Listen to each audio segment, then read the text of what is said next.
The following story has been brought to you by StoriesToInspire.org. There was a Rav, the Ramanov Rav. He was a great, brilliant Talmid Chacham. He was living in Russia, and the Russians at that time made a curfew. The curfew that they had was a particular hour at night, and after that, you could not have any lights on in the house.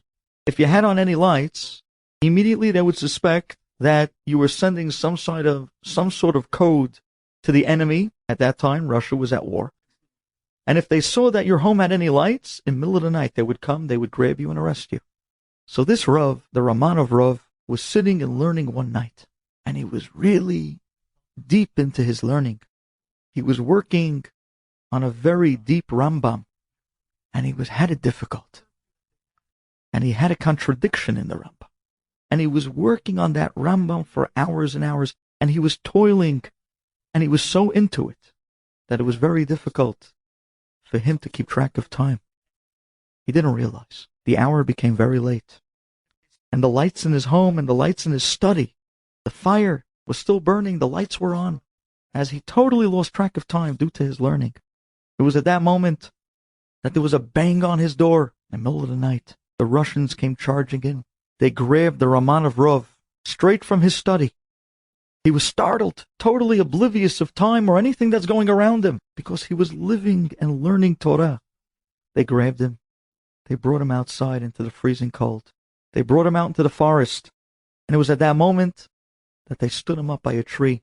And they told him, "Rabbi, your lights, your flames were on very late. We're holding you in treason. You were probably conspiring with the enemy." This is it. They stood up a firing squad. And there, 10 men with rifles, aiming at the poor Rabbi of Romanov. It was at that time that it was a customary that the general asked the rabbi, "What is your last wish before the firing squad opens fire?"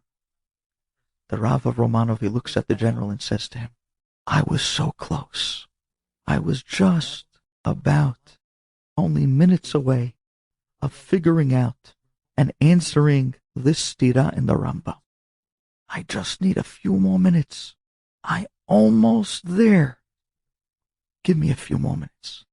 Let me just work out the Rambam, and then you can kill me." The general couldn't believe his ears. He granted the rabbi another few minutes. The rabbi sat there, plugging away, thinking and sweating over these Rambams, trying to figure out the depths of its brilliance, trying to answer the contradiction in the Rambam. Till finally he was about to come onto that last moment, and suddenly they heard a horse coming from the depths of the forest. This horse came trotting by, and on it there was a decorated general. The general jumps off his horse. "What's going on here in the middle of the night?" And it was at that moment that the commander said, "Well, we found this rabbi. His lights were on. He was conspiring with the enemy." The general says, "What? You're pulling rabbis out in the middle of the night? That's what we have you here stationed? This is what you're spending your time with, instead of fighting the enemy?" They got so scared that all the Russian soldiers just ran. The general got back on his horse, and he rode back into the forests. Meanwhile, the Rabbi Romanov, he was so deeply engrossed in these Rambams. He didn't see not the general, not the Russians running away, and finally, I got it. And he came up with the answer. It was at that moment that the Rav opened his eyes, as if to tell them, "I got it. I finally have the answer in the Rambams. Go ahead, now you can kill me." He opened his eyes, and nobody was there. It was at that moment that he picked himself up. He made his way back into the city. He made his way back home to safety. It's our love for the Torah. It's our unbelievable toil and enjoyment of each and every sugya that made us Am Yisrael, the true keepers, and those who are kovea the emet in Torah. If you haven't yet learnt, now's the time to be committed, to go out and get a taste of the sweetness of Torah.